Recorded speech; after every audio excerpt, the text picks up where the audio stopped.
You're standing in a break room at 2 p.m. on a Thursday, coffee in a chipped mug that says world's okayest employee, half listening to a coworker complain about a car payment, while you eat the lunch you packed that morning, the same turkey sandwich you've packed most days for the past 6 years, not because you can't afford to buy lunch, but because you did the math once, years ago, and never found a reason to argue with it since. $61,000 a year. That's the number on your paycheck, unremarkable by almost any measure anyone would use to define wealth, a number that wouldn't get you a seat at any table this channel usually talks about. You've never had a six-figure year in your life. You will very likely never own a boat, never fly private, never sit across from a wealth advisor discussing trust structures for money that hasn't been earned yet. And yet, 3 separate people in the last 6 months, a coworker refinancing a car loan at a rate that made you wince, a cousin drowning quietly in credit card minimums, your own brother-in-law, who earns nearly double what you do, have all, independently, at different moments, asked you some version of the exact same question: how are you not stressed about money all the time? You never quite know how to answer it in the moment, because the honest answer doesn't sound impressive enough to satisfy the question. You just decided, years ago, to actually understand the thing everyone else was managing through anxiety instead, and that decision, quiet and unglamorous as it's been, turns out to have mattered more than any raise you've ever gotten. Understanding money and having a lot of it turn out to be 2 almost entirely separate skills, developed on completely different timelines, and one of them is available to you starting today, regardless of what your paycheck currently says. This is the part almost nobody explains honestly, because the whole culture around money treats financially healthy and rich as the same category, arriving at the same time, from the same source. They're not. One of them you can start building this week, on any income at all. The other one, for most people, might never fully arrive, and waiting for it before you start the first one is the single most expensive mistake this channel keeps watching people make. Your brother-in-law, Desmond, is the version of this story running in the opposite direction, and watching his life over the past decade has taught you more about the actual gap between income and understanding than any book ever could. Desmond earns $118,000 a year as a regional sales manager, nearly double your own salary, drives a truck payment that runs $780 a month, and carries a specific, quiet stress you can see in his face at almost every family gathering, a tightness that never quite leaves even during good years.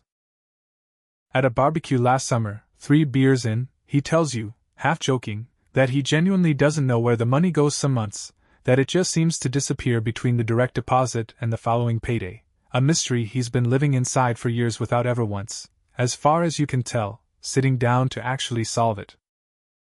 You ask him, gently, whether he's ever tracked his spending for even a single month, out of real curiosity rather than judgment, and he laughs it off, says something about not having time for spreadsheets, a response you recognize now as the specific, defensive deflection people use when a question gets uncomfortably close to a thing they've been avoiding on purpose. Desmond isn't foolish.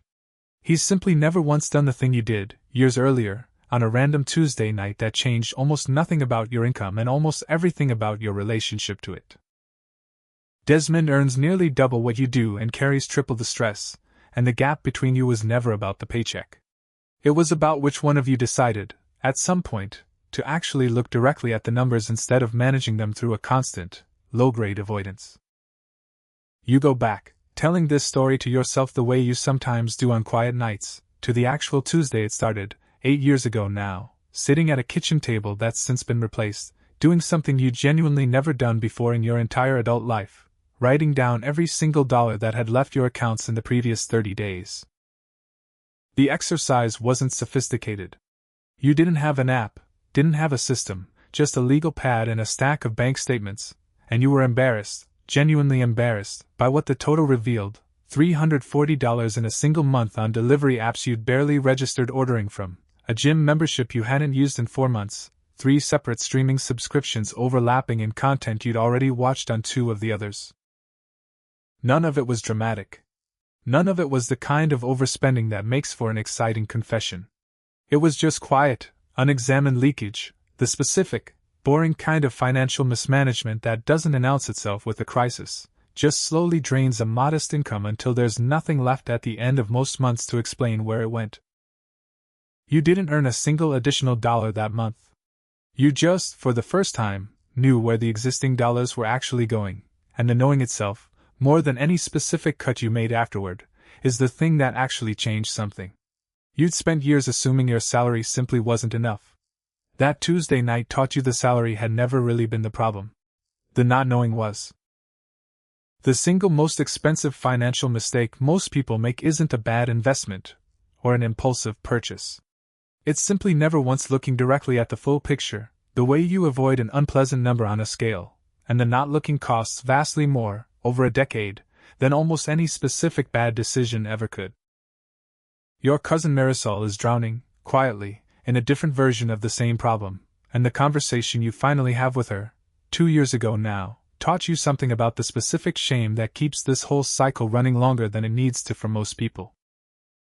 Marisol earns close to what you do, maybe a little less, and carries just over $14,000 in credit card debt across 3 cards, a fact she finally tells you at your mother's birthday dinner, quietly, near the end of the night, after most of the family has gone home, in the specific hushed tone people use when they're about to say something they've been avoiding saying out loud for a long time.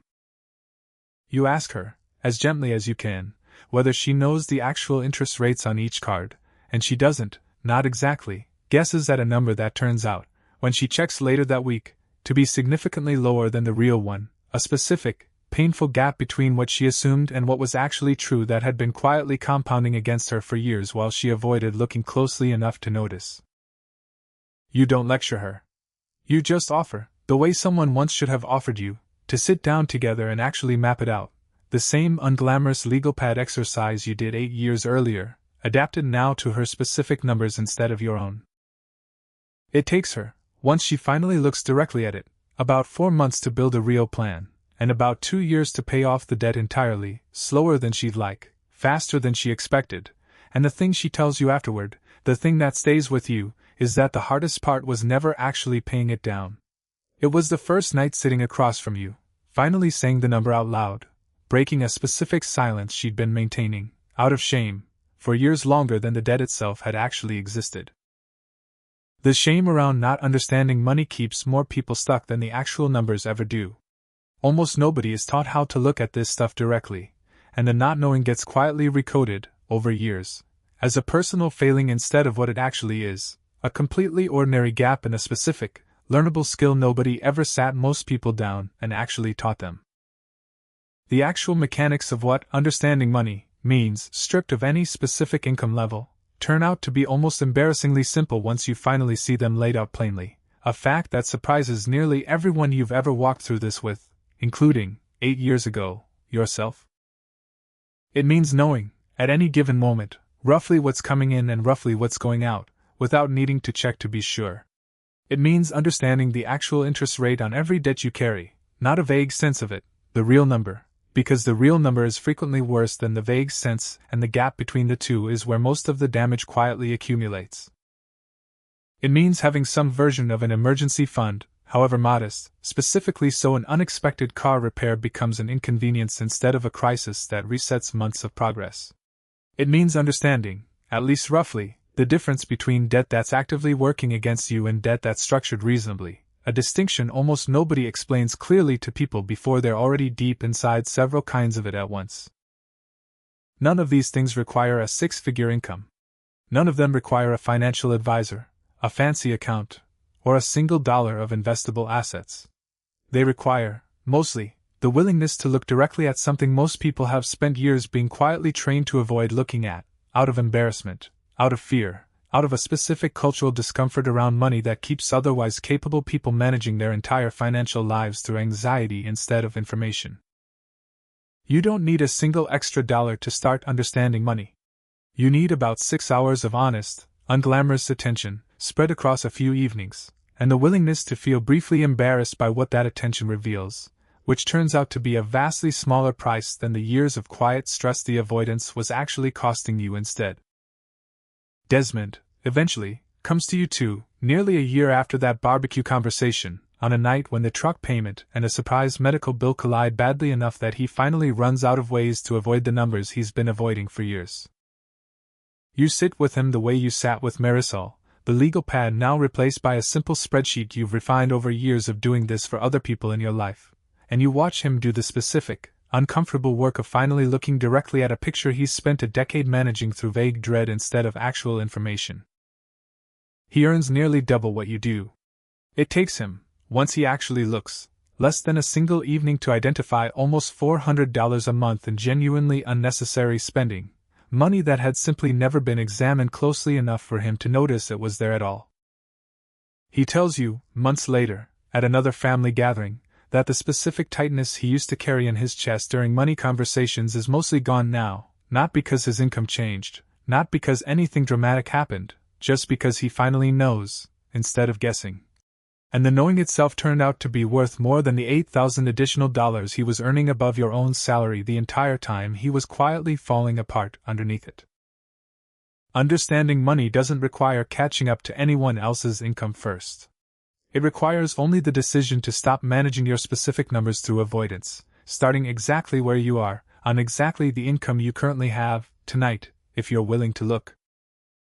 You're back in the break room a year later, same chipped mug, same turkey sandwich, and a new coworker, younger, maybe 24, mentions offhand that she's drowning in student loan confusion, unsure of her actual balance, unsure of her rates, carrying the same specific dread you used to carry yourself before that Tuesday night 8 years ago changed something quiet and permanent in how you relate to every number in your life.